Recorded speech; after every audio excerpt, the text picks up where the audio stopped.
Is the access to care where it needs to be? No. Okay. How come? Because the demand is so great. Okay. That the access to care is still work in progress.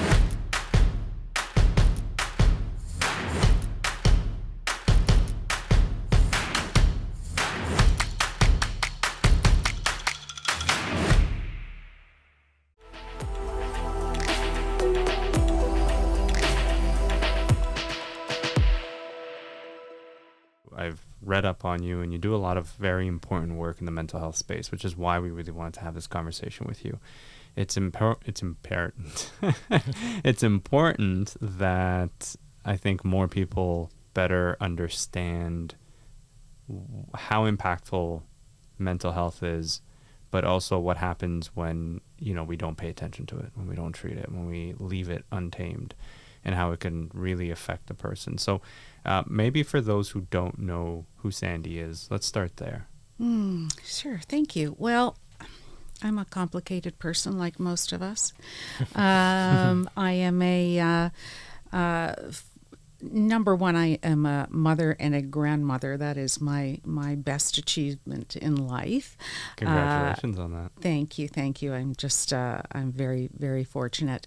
Have a really supportive husband, and I really care about the issue of mental health, and I have for as long as I could probably remember, and that is because I come from a home where my brother became ill with schizophrenia as a teenager, which is the normal timing for that. But he is 10 years older than I, so it impacted my life, the entire family life, and obviously my brother. So, I come to this world with a lot of experience that I probably didn't want to have, but it was given to me. And so I feel a really strong connection and obligation to be an advocate for mental health because my brother never could. So it's really, really important to me to, with this voice, with this platform, to be able to be open and accepting and to learn and to use my voice to share with others. And how do you do that? How do you share that voice?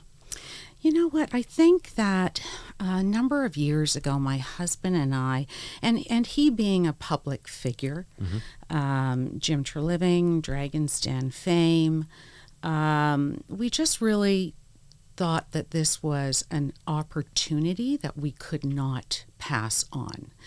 And, we went to the newspapers, we said that we were supporting mental health. I joined the CAMH Foundation Board, CAMH being Center for Addiction and Mental Health, and really took on that role of being open to discuss. And what happened then next is the outreach of people that were wanting to speak to us. Hey, let's go for dinner. And then the conversation would turn inevitably to mental health. And people would say to us, I think that maybe my mother was not well. I think that, crazy Uncle Lou was really crazy Uncle Lou.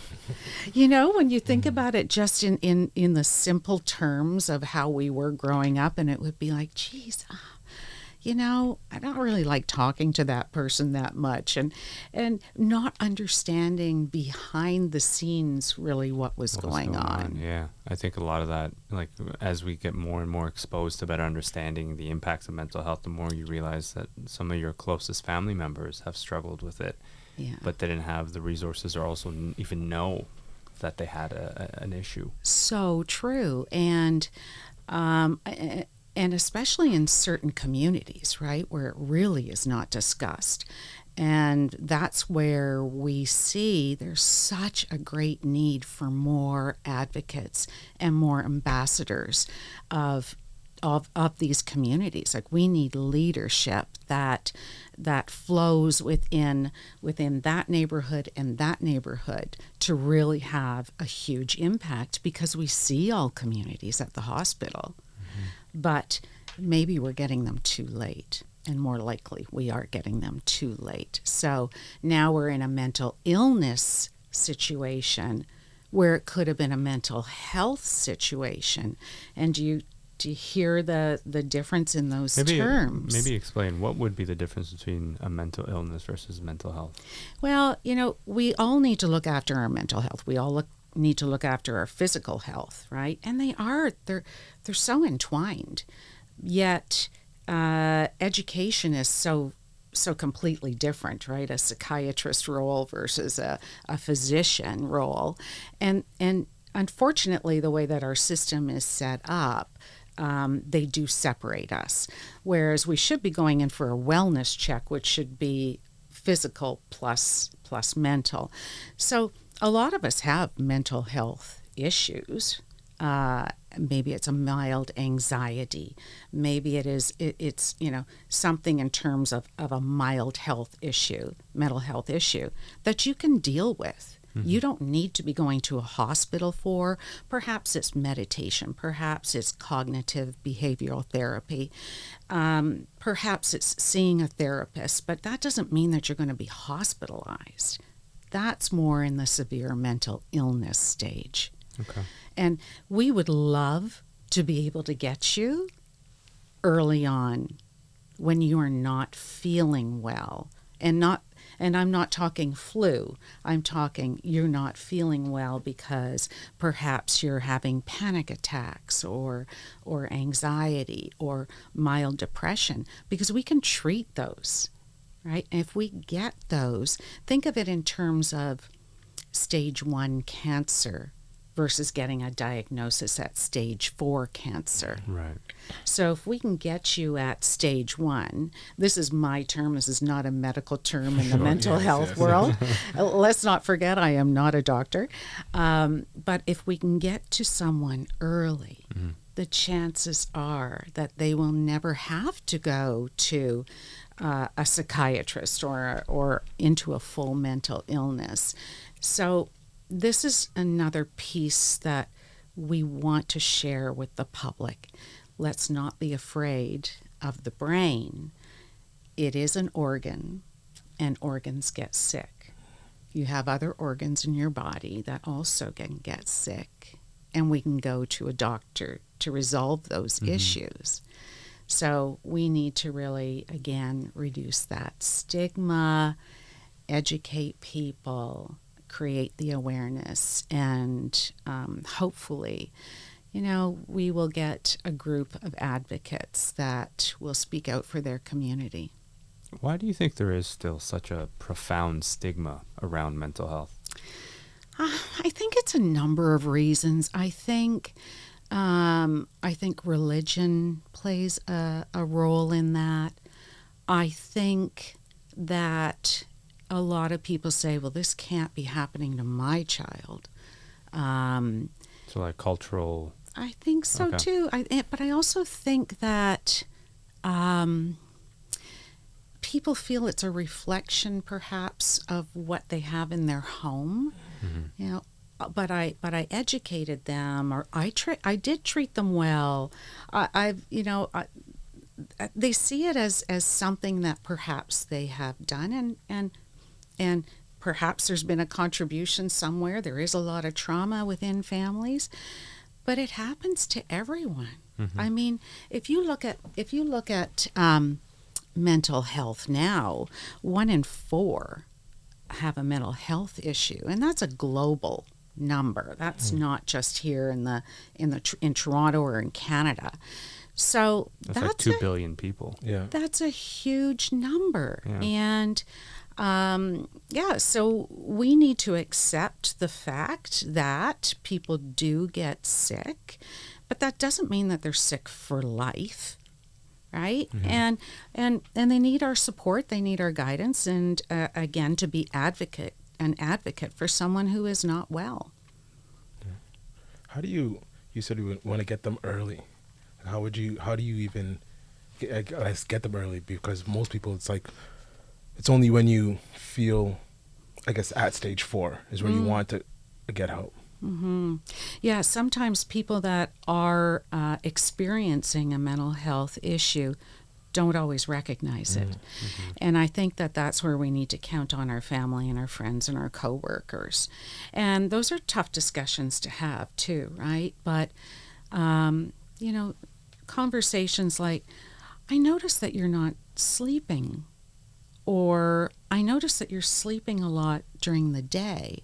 I notice that, maybe your diet has changed, or you're not exercising, or you're not seeing your friends as much as you used to.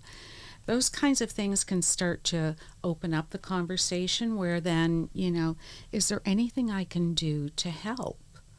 Perhaps going to the doctor with the person that is struggling to really say, hey, this is what I've noticed. I hope may I say this? May I have your permission to say this? But this is what I'm noticing. So I think those kinds of things are really important, that we are open and honest with our friends, our family members, our coworkers, because it's impactful, and it can really actually get somebody thinking, oh yes, you're noticing it too, but I don't know what to do. It almost validates what you're currently feeling. Yeah. That, hey, there is something that feels off, and when somebody close to you notices it and says something, it kind of makes you cognizant all of a sudden of there's something happening. Have you seen that within your friend group? Myself, like, because you think you're hiding it properly, like, no one can tell, right? And then as soon as I was just saying, they point out, it's like, oh, like, okay, maybe it is very obvious that I'm, I guess, so detached, right? So that pointing out, I was like, okay, maybe if because you're always trying to hide it, right? Then when someone says something, you kind of get a little defensive about it. It's like, no, I'm okay, but then you realize that you start thinking about, okay, yeah, maybe they're right. Or you can tough it out. Yeah. Right. Or you try to, until it gets to the point where it's overwhelming, and then other areas of your life start to suffer, whether it's your relationships, your employment, your finance, you name it. Access to care, too, is kind of the, how do I navigate it, right? And if you're not feeling well, you're not maybe the best person to navigate that access to care. So again, having somebody in your corner is really important. I do hope that I can share some links with you. Absolutely. Some really good evidence-based care. If anyone wants to learn more, to please go to the CAMH.ca website.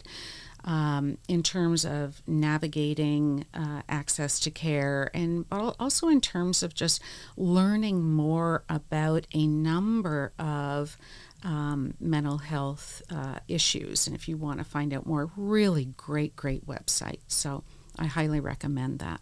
Well, from the access to care perspective, when there's someone who is struggling with a mental health element, like perhaps they have a serious amount of anxiety, and obviously coming off the heels of the pandemic where we've been locked down, people tend to feel isolated still to this day. It seems a lot more prevalent amongst a lot more people, and yes, we're doing as a society a lot better in terms of talking more openly about these things, but is the access to care where it needs to be? No. Okay. How come? Because the demand is so great. Okay. That the access to care is still work in progress.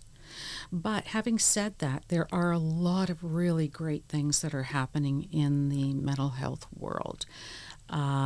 We have in Ontario opened up 13 plus. I know that there's another 5 that are in the works of youth wellness hubs. and you can also look at that online, Youth Wellness Hubs Ontario, which is supported by CAMH. So the idea of access is this: 11 to 25-year-olds can walk into a clinic that is supported by CAMH.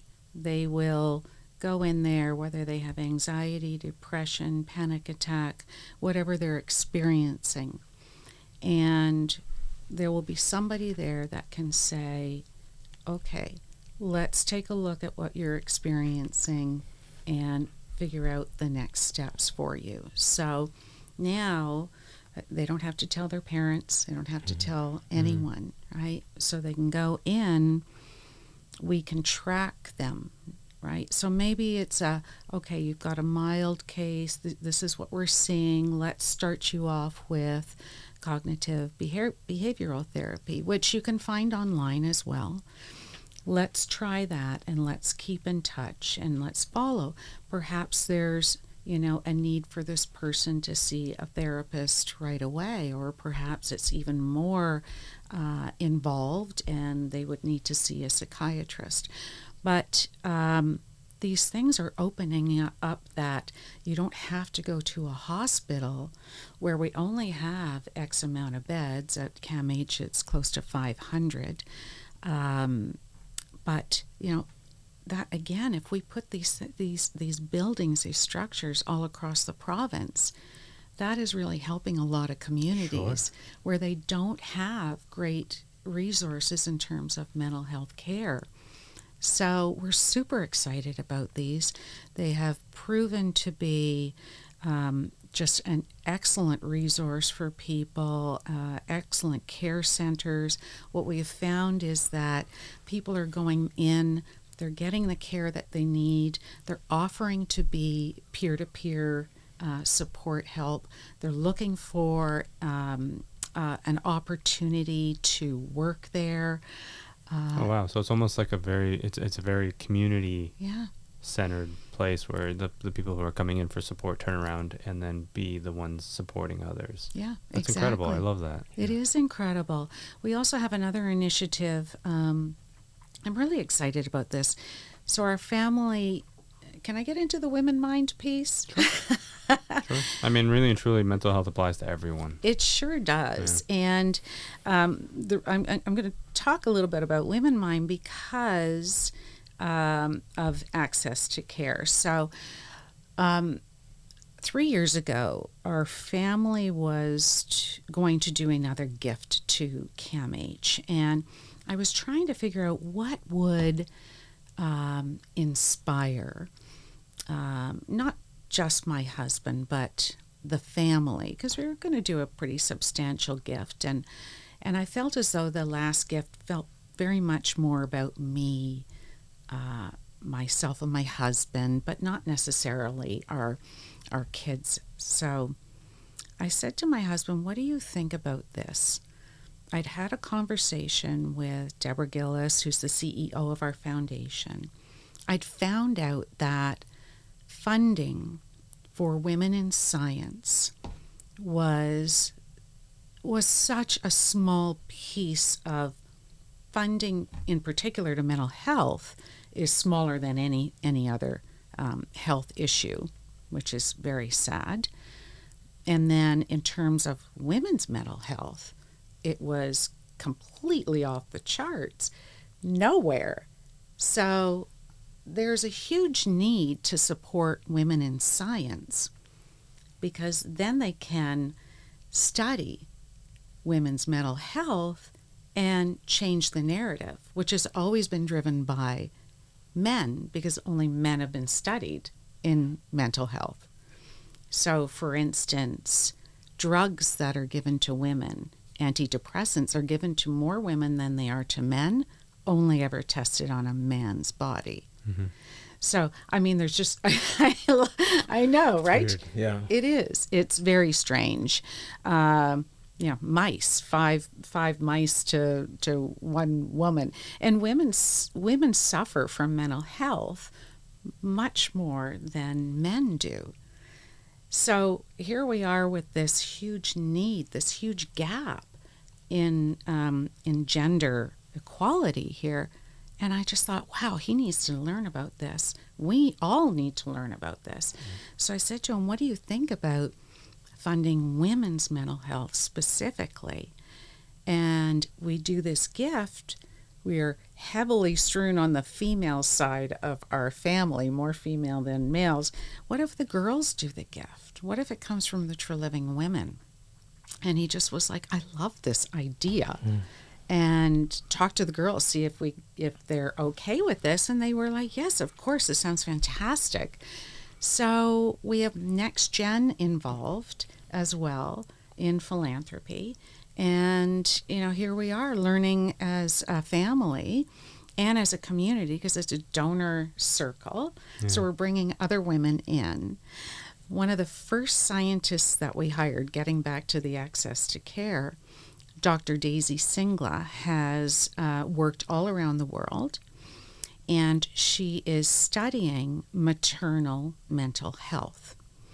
So postpartum disease impacts women, about 7% of women, which can turn, if not diagnosed and if not treated, can turn into a major depressive disorder.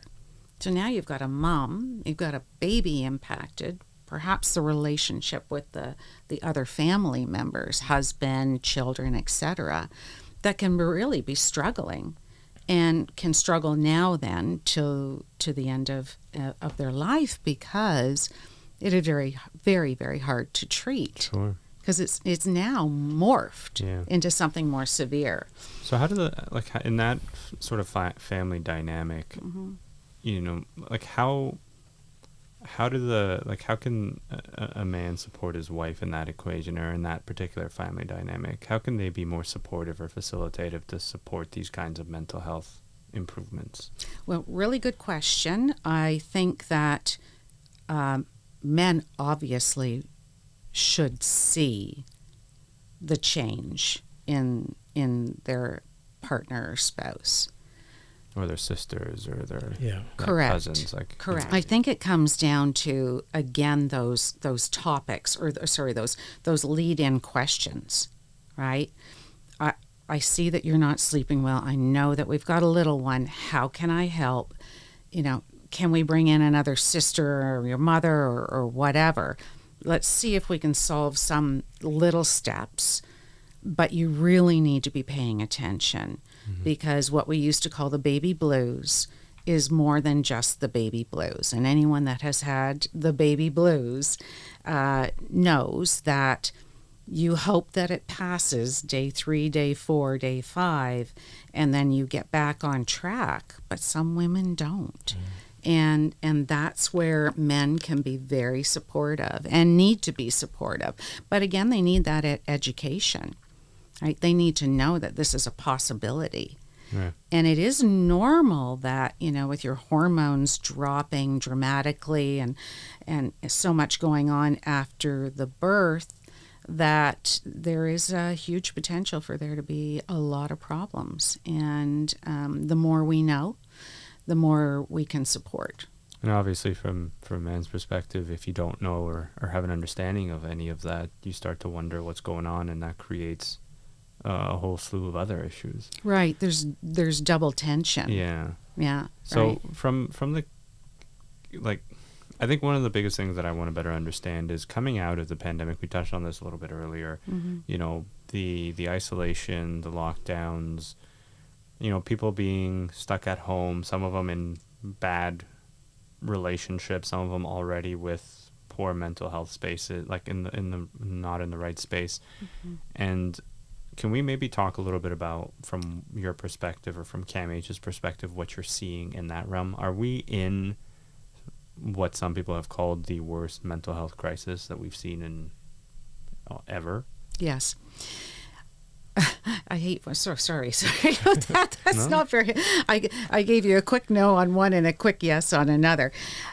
We were already in a mental health crisis prior to the pandemic. Okay. Right.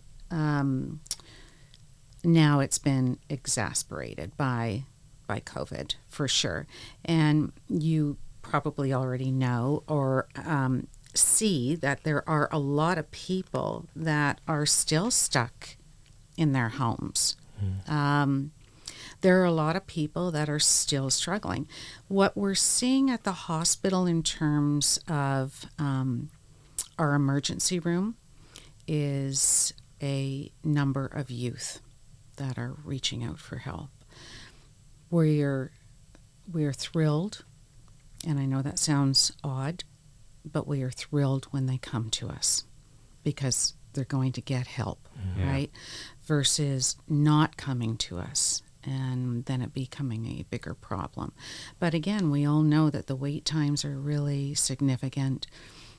Again, back to access to care. Please use our youth wellness hubs. Look for that on the website for a spot near you. Fill out all the navigate forms. You do still have to go to your family doctor to see a specialist in mental health and psychiatry. So there are a lot of hoops to go through, but again, the earlier, the better. What if you don't have a family doctor? Isn't that it's so strange in Canada? I've realized that because I've had a family doctor my whole life. But a lot of people don't, and I didn't realize until I guess we started talking about it more, and I'm like, oh, no, I don't have a family doctor. To me, it's what do you mean you don't have a family doctor? But it's obviously evident that many do not. So then we talk about a lot of these, I guess, access is like, oh, we'd have to have a family doctor. Yeah, and that's why you see a lot of people using the emergency room now too, right, for everything. Which only compounds the problem because there's emergencies. You know, everybody has what they're feeling in that moment to them is an emergency, but they're in the wrong place for the specific treatment that they need. Exactly, and there's such a distrust too in the medical community, which is very sad. I mean, growing up, I'm quite a bit older than you gents here. And, can't tell at all. And, I mean, our family doctor used to come to our home.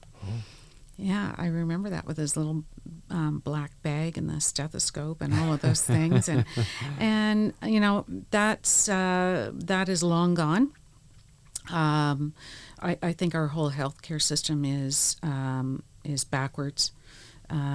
We use our doctors for after the fact, so we're already sick instead of preventative medicine. And I'm not just talking about mental health; I'm talking about everything, right? So it's really unfortunate that we don't get to. We don't think about wellness. We think about illness in terms of medical care, and that's really wrong. But you're absolutely right. People have been stuck in their homes, and maybe that is not the safest place for them. Children weren't able to go to school. A lot of children use the education system in schools for food as well, right? So there's so much going on in our society that we need to work on, and again, that's educating and doing what you can in your community is hugely important. One of the initiatives that Dr. Daisy Singla is working on is that perinatal care, where it is talk therapy. So she's studying thousands of women, and instead of having to see your doctor for a mental health reason, they're following the woman through her pregnancy and afterwards to make sure that they are in their best mental space, which is helping the mother and the child and future generations, right? Why do we struggle system-wise to focus on preventative as opposed to after the fact? Yeah, I just think the system was built wrong, and I don't think that it has changed. Do you think it can be changed, or is it one of those too big to like, it's just, you can't turn? I think you can always change, and I think you can always turn. I think that if you try to turn it all at one time, that's just not going to happen, right? But I think it takes all of us. I think it takes all of us to row that boat and to talk to our politicians. And I think that we're in a very interesting time. You know, like we just have these conversations, it feels like over and over and over again. But, you know, how much money do we spend in raising money for politics and what that money can do? You look at our neighbors to the south, and I just think, oh my gosh, how many billions of dollars go into political ads?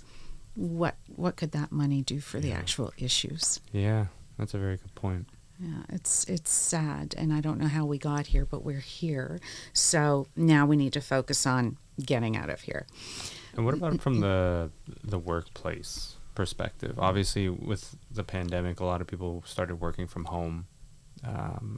Very quickly realized that extra hour in their day back to them from their commute that they no longer have to do has given them an hour more to, you know, do what they need to do. It's given them a lot less things to stress about when they get home. But as people are returning back to work, I'm curious from your perspective where you see workplace culture related to its prioritization of mental health, if at all. Like, do you see it? Do you see corporations and businesses moving in that direction? Do you feel that there's more work that needs to be done there?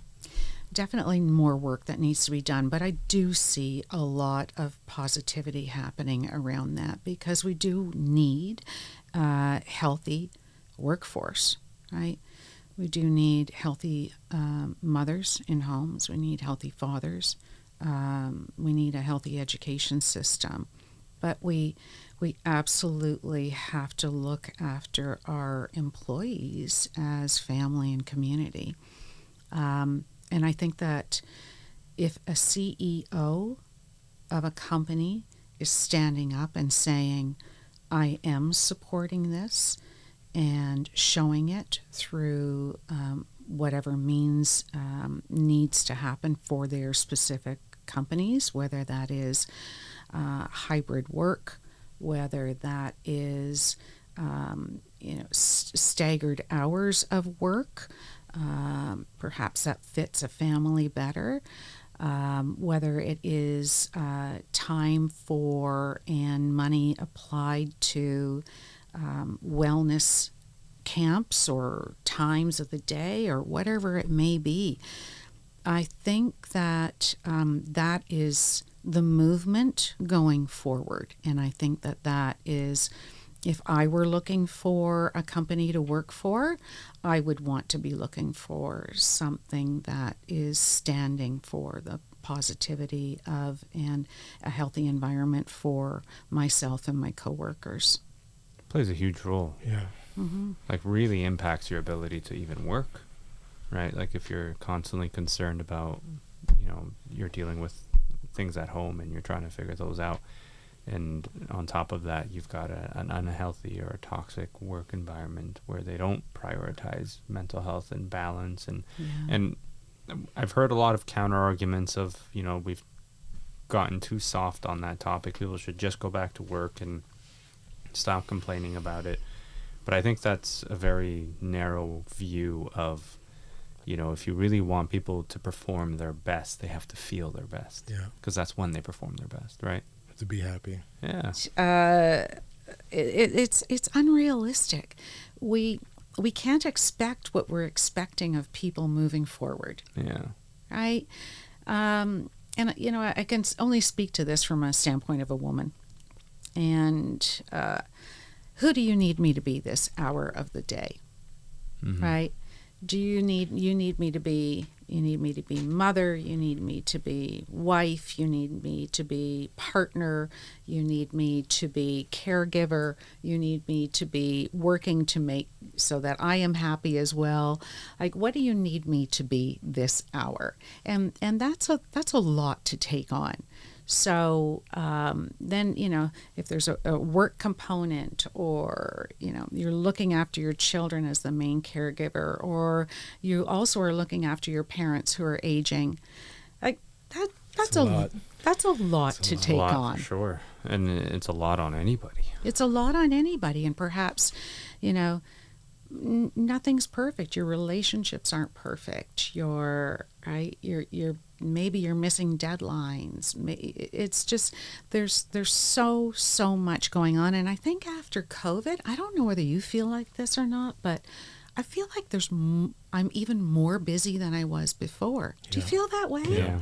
It feels like everything's gone into hyperdrive. Yes. Like everything is go, go, go. You're always behind. You're always trying to catch up to things. And it's this constant rat race of like, how do I just survive my day?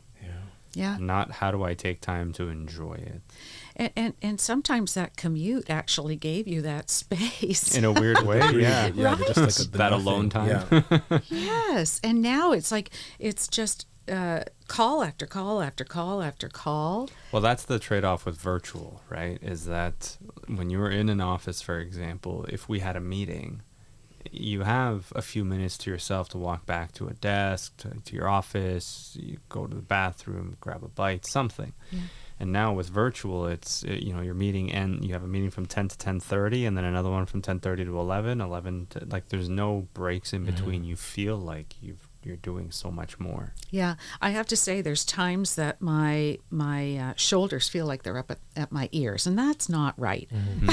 Yeah. As you were just literally pointing, I'm like, my shoulders are high. I need to lower them. That's not normal. But we're all in this together, right? Yeah. Like 100%. We are all feeling it, and I think that we need to not only think about ourselves in that what is it, how is this impacting me, life today, but how is this impacting my partner? Yeah. How is this impacting my children? How is this impacting my employer? Mm-hmm. I think we need to give grace to all. Absolutely. Yeah, because ultimately, when you're not in a good place, all your relationships get strained. Yeah, for so sure. In terms of, obviously with this particular podcast, we're really trying to shine a light on the mental health space, because particularly for men, we don't do a good enough job talking about these things. What would you recommend the community do more of to improve the conversations around this space? A lot of our guests have talked about how, you lead with vulnerability, you show that it's okay, that if you're not having a good day, that you can talk about it. How do you, what have you seen that's been successful that works in that regard? If you're speaking about men, you're absolutely right. I feel as though there isn't quite that openness. But if I look at my female friends and acquaintances, while we may be open to talking about it, I'm not right today, I'm not feeling good, I think we may be more used to doing that, because quite frankly, there's a lot that goes on with our bodies from a very young age to a very old age that men never experience. So perhaps that's why we're a little bit more familiar with the conversation of I don't feel great today. Right. But that doesn't mean that we know anything about getting help for those things. Like, we still don't understand what the heck goes on with our periods. And that's, since the beginning of time, there's no research that's been done, or minimal. They're just, feels as though they're starting. What do you what does your mother say to you? Well, get used to it. This is what happens. Right. Put a heating pad on your back. There's just nothing. So while we are open to the conversation, we may not be getting what we need in terms of mental care for that. So, and then, it's such a big, think about it in terms of a monthly cycle. You guys probably don't want to be talking about this right now, but you can lose a good 4 to 5 days, and some women much more, of the month where you're not 100%. And unfortunately, we just get used to it. Right. So, talking about it is one thing. What we need to do is we need to start funding mental health research. For everybody. Yeah. For all. Yeah. And it's past time. How do we do that? Well, how did we do it for cancer? Look at the trillions of dollars. And hey, listen, I'm not saying that wasn't and isn't worth it. Sure, yeah. All I'm saying is that there's a model to follow. Yeah. We're not funding. And, in the 1960s, they declared a war on cancer. And billions, trillions have now gone into cancer. And we're in a much better place again if we can get you at stage 1, right?